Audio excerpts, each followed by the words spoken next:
So in the previous video, we covered all the features that you can adjust and tinker with on the inside of the book, the interior. And that's the sort of layout and everything. We got our templates you can choose. So if you haven't checked that video out yet, loop on back, find that. It's step 2 inside. And now we are looking at our step 3, the cover. And this is the first thing people see. So this is a pretty important step in the process. But we're going to go through everything here. Some nice, cool stuff to tinker with. We're going to go through it a bit at a time. So first up is, if we want, we could upload a wraparound cover, but this is optional. If you saw the previous videos, we had you upload the front cover of the book, which over here you can see. This is the front cover. It is the full-size front cover that we convert into the thumbnail of your book when we send it to retailers. So that's very important for a variety of reasons. But what we've done is create a very cool tool that will take that front cover and will convert it into a full wraparound cover.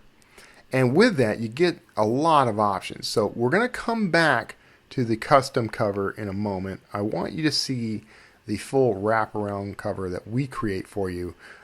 So the back cover of this is actually generated based on sort of the average of the color on the front of your cover. So if this had been, maybe mostly green, you might see a green cover back here.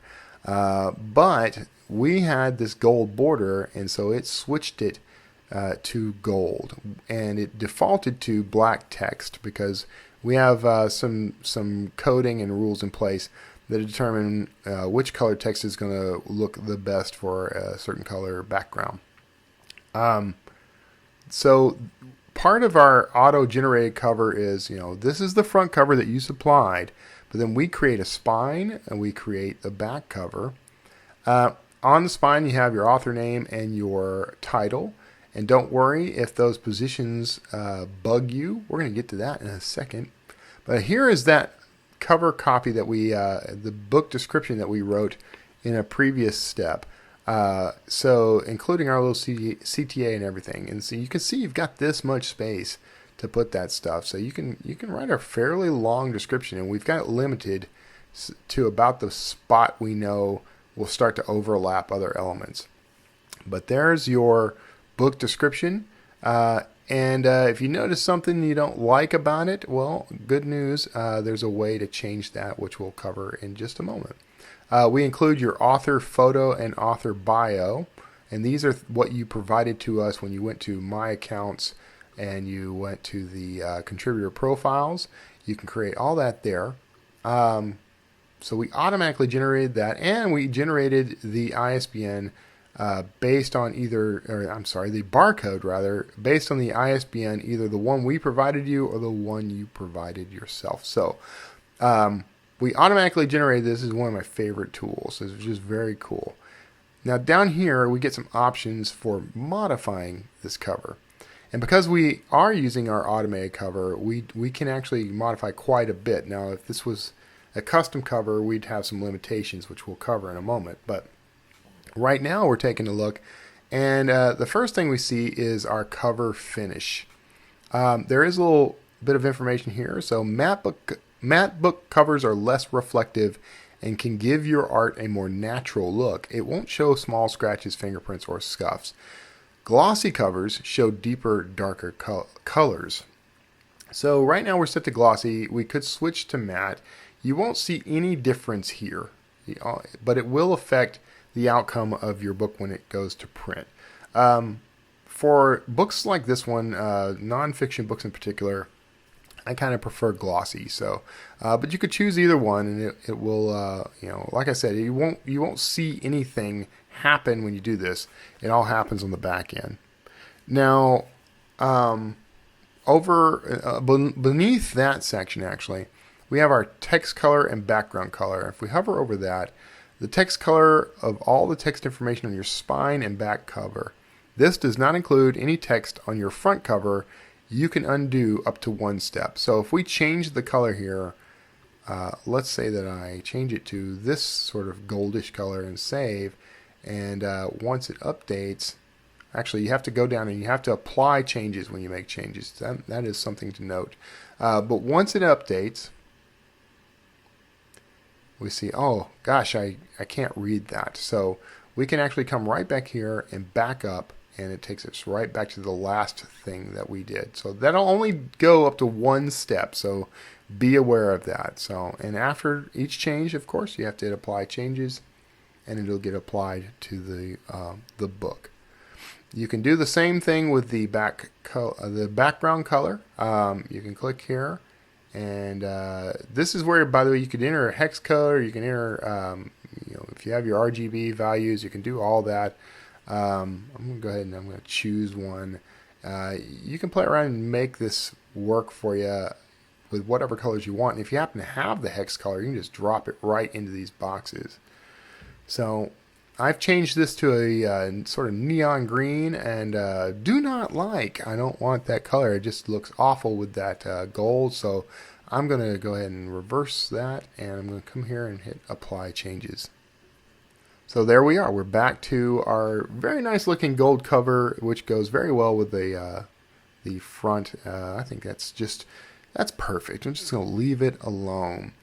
Now, here's where things kind of get you start kind of get into the nitty gritty of all this. First up, we have the upper spine text, and then below that we have the lower spine text. So let's hover over that. These are very similar. So the wording that appears at the top of your book spine, this text will resize to best fit the available space, but too many words may result in overlap with the lower spine text. You can undo a change up to one step. So very similar to the color. So I'm going to go ahead and I'm going to copy this because it's a little easier to do it this way. And I'm going to put, I've decided I want my author name to be at the bottom, and I want my title to be at the top. And so now we've got that rearranged. We could change this, by the way. Oops, see, now I made a mistake, and I need to go ahead and grab that and paste it there. So now we've got our full title, and we've got our MO Man is the author, because I maybe I prefer to have the title up top and the author name at the bottom. So now I apply those changes.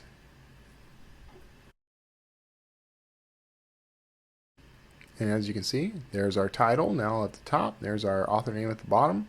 You can literally type anything you want in here, and you can hit the these little buttons here to back up a step. But I like it like that, so we're going to leave it like that for now. We're going to skip this author image for just a second because I want to get down here and show you these other options. This is the print cover description. So this block of text at the top here, if we decided that we wanted to make some changes to it, for example, I have a couple of bullets here, and I want to add a new bullet. So right now there's 3, so I apply changes, and we're updated, and we have our 4th bullet.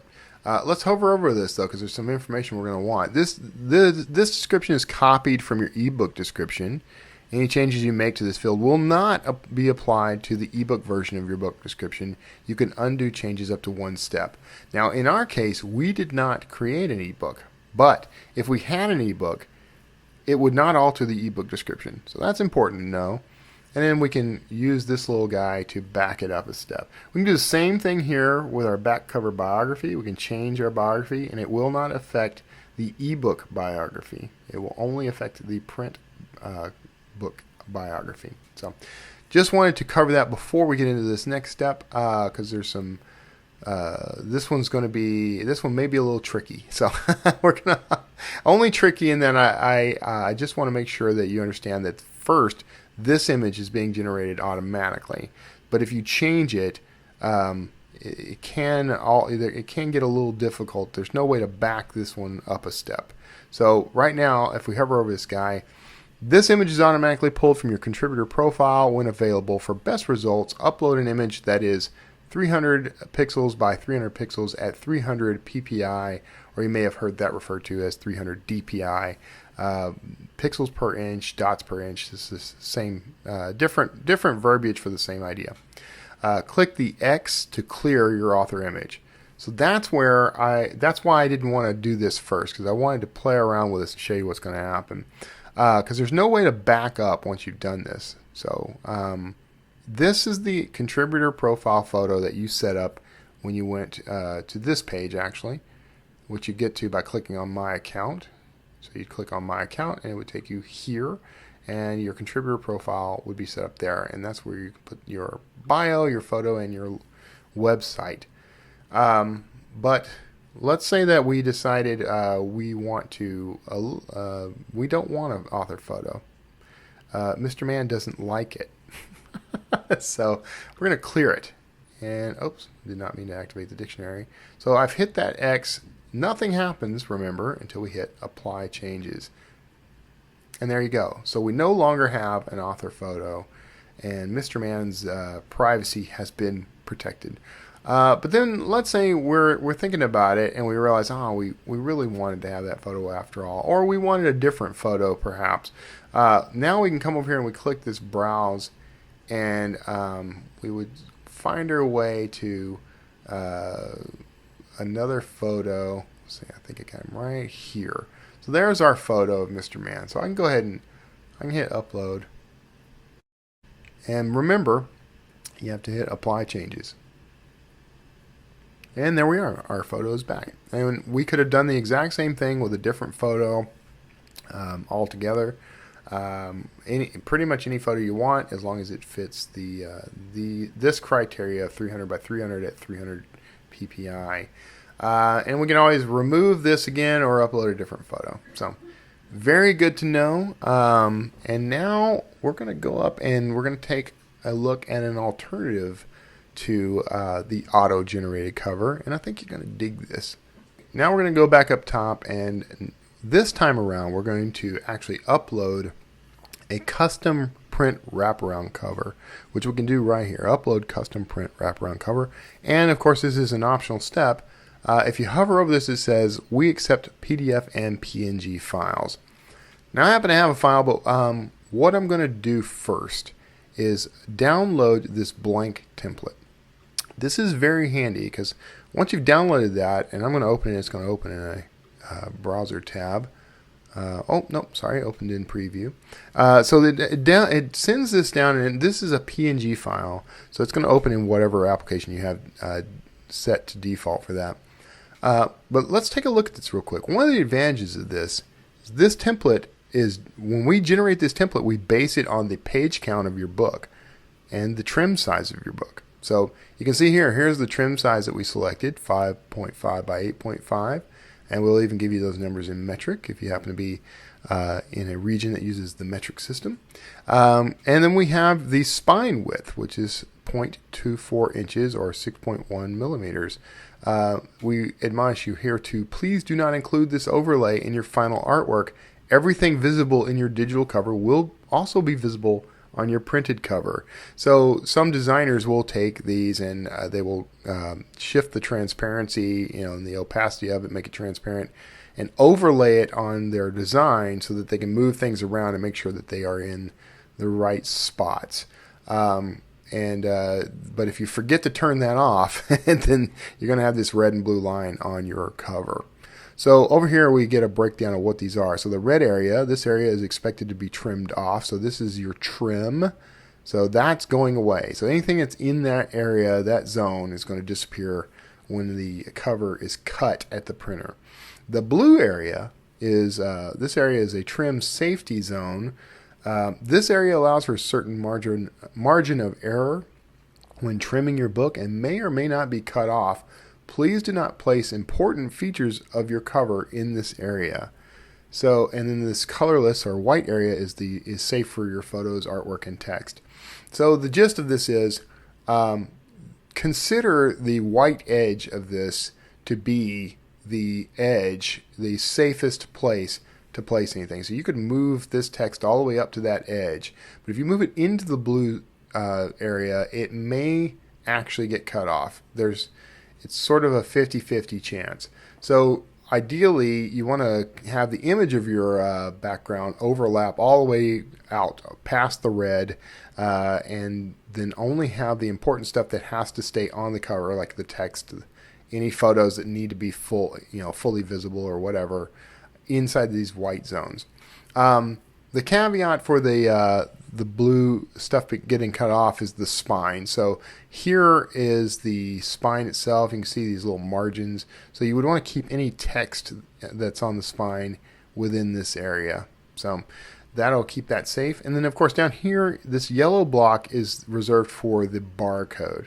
So if you look at our auto-generated cover, you can see this is where the barcode appears. You don't want anything overlapping that because it would actually overlap the barcode itself.